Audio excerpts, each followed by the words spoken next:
Hi everybody, welcome to The Limit Breakdown. We review everything in TV, movie, and entertainment. I'm your host, Sid. I'm Migs. And today we're going to be doing our weekly wrap-up on entertainment news. So Migs, what's going on in this week's entertainment? Lots of exciting things going on, actually.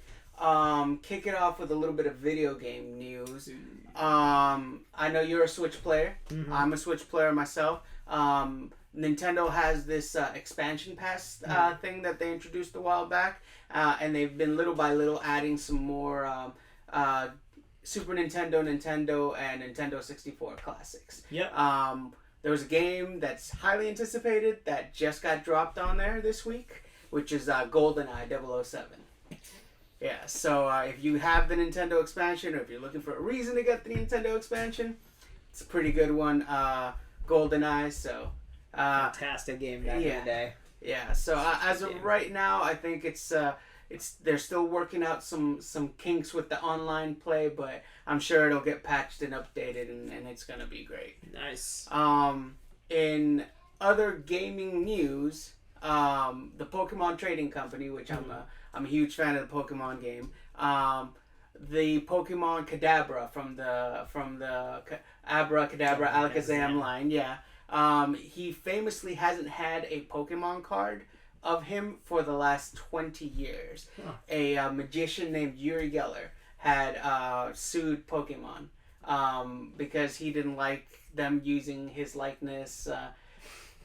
Anyway, it was a whole thing. So he kept them from being able to make a Kadabra playing card for the Pokemon TCG. Well, I don't know if he dropped the suit or if he dropped his objections, but recently Pokemon announced that this coming summer they're going to do a set of Pokemon cards featuring the original 151, and it's been confirmed that Kadabra will be a part of that. Nice, that's awesome. So it'll be the first time in 20 years that there's been a Kadabra Pokemon trading card. So I thought that was pretty cool. Pretty great Pokemon news. Yep.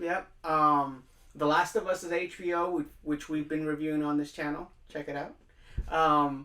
The season 2 of The Last of Us has officially been given the green light by HBO. Nice. They've been having increasing viewership counts for the last 3 episodes. For great reason. And so yeah, HBO has officially given it the green light. In sad news though, however, the voice actress for Tess for the video game version of The Last of Us, Annie Weshing, has passed away. So our condolences to her family for that. But she did a fantastic job. She was also featured previously in 24 as an actress. So, nice. But she, she'll be missed by the fans and fondly remembered. There's a new Tomb Raider TV series in development at Amazon. Okay. So they're putting some money in some things, man. Yeah, Amazon's putting some stuff out. Yeah, so it's reportedly still in very early in production, but they're looking to build out quite the expansive universe, they said, with it. So we'll see what that means. Fair. This isn't necessarily a new thing, but I just found out about it. Apparently Seth Rogen is producing a Ninja Turtles movie. Yep. And it's set to come out this year. August of 2023. Oh yeah, so I don't know necessarily how to feel about that. I mean, I love the Ninja Turtles. And Seth Rogen has always had kind of a crude sense of humor, so I don't know. We'll see how that goes. We'll see how that goes. And then this I wanted to pick your brain about because I don't know how to necessarily feel about it. But there's a rumor going around that Ryan Gosling has just been cast for a role in the Fantastic Four franchise. So it's not clear whether he's set to be a hero or a villain or what. I don't know what to make of it. In like the MCU or like a standalone? MCU. Huh. That's an interesting one. I can't see him as... I can't see him as Reed Richards. I can't see him as Reed Richards. Or the Human Torch. I can see him as the Thing. You think so? I think he's too pretty. Yeah, well then in that case, Human Torch. Yeah. I can see Human Torch. But I would figure they would want somebody younger for Human Torch. Maybe. I mean, he's a very, very attractive looking man, but he's also kind of serious. I actually kind of thought he might make an interesting Doom. Maybe. Yeah. But you know, and listen, I tend to be careful whenever I hear these type of news. I'm gonna take it back a little bit, but I remember when Heath Ledger got announced that he got cast as the Joker. Everybody thought I that. was upset. Everybody thought I that. was upset. Everybody did not think that he would do as good of a job as he did, and turns out he did the most phenomenal job that anybody even expect. He knocked it out of the park. So I agree with you. So with that being said, like, you know, I'm gonna give the benefit of the doubt on the casting until, you know, we actually see the finished product. But it's definitely an interesting choice. Like I said, I'm curious to know what he was cast for. But that's the early roundup, and of course we got the big cajone of all news. We're finally getting James Gunn and Peter Safran's plans for the DCEU. So I'm gonna let you roll into that. But Yep. So James Gunn came out and laid out the plan for DCEU and was just like, "This is the movies and shows and stuff that we're producing." He also specifically said that anything that's kind of spin-off, like kind of separate, like the Batman or Joaquin Phoenix's Jokers, those are not part of the DCU. They're elsewhere. Everything that's been going on is going to be now canon. So starting this year, they're going to obviously start with Shazam 2. Then roll into the Flash, which is going to reset kind of the DCEU, or the DCU as they call it. Middle of the year, Blue Beetle comes out, and then they're going to end the year with Aquaman 2. So that's what's already in plan. Now what they have going forward is a animated TV show called Creature Commandos.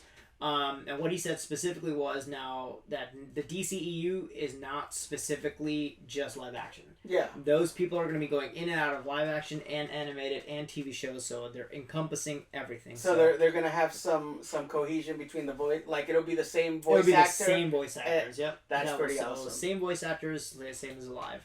After that, they're going to do a show called Waller, which is going to feature Amanda Waller. Obviously. With... oh my god, what's her actress name? I'm looking at her face now. She was the Woman King. Viola Davis. Yeah. Viola Davis is going to be in it as Waller, and it's going to kind of tie into the Peacemaker series kind of type thing. Now, as he says, the true DCU beginning is going to be a Superman movie called Superman Legacy. Yes. That already has a date. Yeah. July 11th, 2025. Okay. Tentatively. This is going to be the real beginning of DCU, and I'm kind of see what they're going to do. I don't know if they're bringing Henry Cavill back.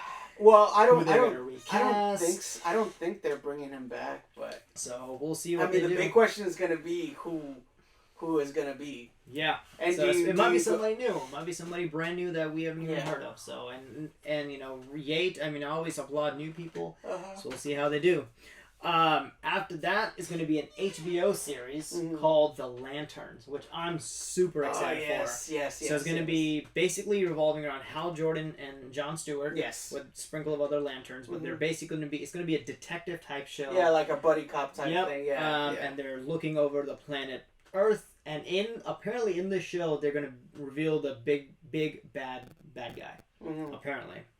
Following that, they're going to have a movie called The Authority, which is going to be the characters from Wildstorm Comics. DC's kind of, I guess, who are they? They're like the Guardians of the Galaxy type thing. So I'm interested to see how that movie's going to go out. After that, it's going to be a show called Paradise Lost, which I don't know how they're going to pull this off, but it's apparently a Game of Thrones type show. But Amazon's. Yeah. So I'm very interested to see how that's going to happen. Batman is going to enter finally with his entrance of The Brave and the Bold with Damian Wayne as Robin.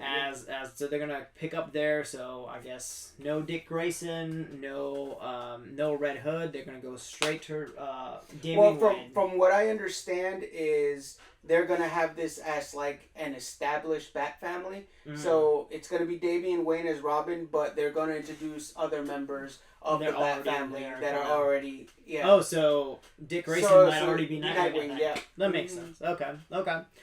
After that is a show that I'm kind of excited for is a Booster Gold TV series. Oh yes. Booster Gold, for anyone that doesn't know, is a superhero who is from the future, but he was kind of a loser. So he goes to the past with a bunch of technology and tries to be a hero. And it's going to be a TV series about him. So I'm going to have to see how that's going to be. After that is one that I think you would be excited for is Supergirl. Yes. But it's Supergirl Woman of Tomorrow, which is a separate timeline from the original Supergirl. Yeah. So it's the one that we were just talking about. Yeah. It's the one we were just talking about where it's basically Supergirl is she basically sees the destruction of Krypton, helps her cousin escape. She's supposed to escape at the same time with him and kind of look over him, but gets lost off, and then comes back and comes to find Superman all grown and being this symbol, and so she's kind of lost and not really known what she's supposed to represent, and seeing what Clark Kent is doing, and it's just a darker, more hardcore version of it. Yeah, so it'll be a grittier version. And super excited. Ending off this whole thing is a film called Swamp Thing. Yes. Swamp Thing is an amazing character. I love the character. You guys should definitely look him up. He's a great character, and it's going to be a very dark movie. So this entire phase, so Marvel called their movies Phase 1, Phase 2, Phase 3. They're actually giving, DC is giving their names. So the Phase 1 is called Gods and Monsters. Nice. Which is actually a book series that was by DCU. So I'm super excited for this. It's going to be a darker twist on DCU, so we'll see if James Gunn can pull it off. And honestly, I think that this is desperately what DC needed was a plan. or somebody to plan it. Yeah, just a strategy, a long term, because that's the big advantage that Marvel has had in them being able to build their MCU is that they had Kevin Feige that had a vision and a dedication to a long form narrative, which is basically the genesis of what comic book stories are. They're a series of connecting stories that tell a larger, longer form narrative. Yeah.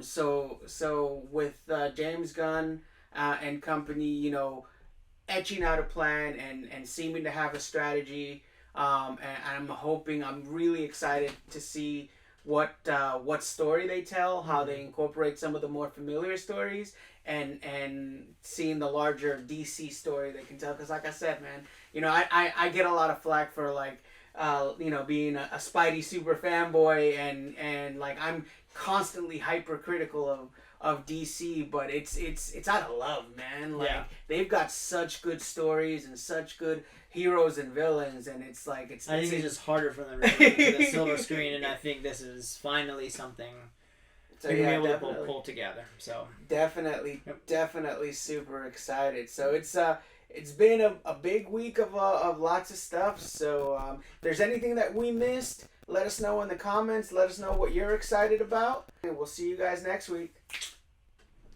All right, so thanks for tuning in, and as always, don't forget to like, comment, and subscribe to our channel. And please follow us on Instagram, TikTok, and podcasting services such as Apple Podcast and Spotify. Thanks a lot. Catch you next time.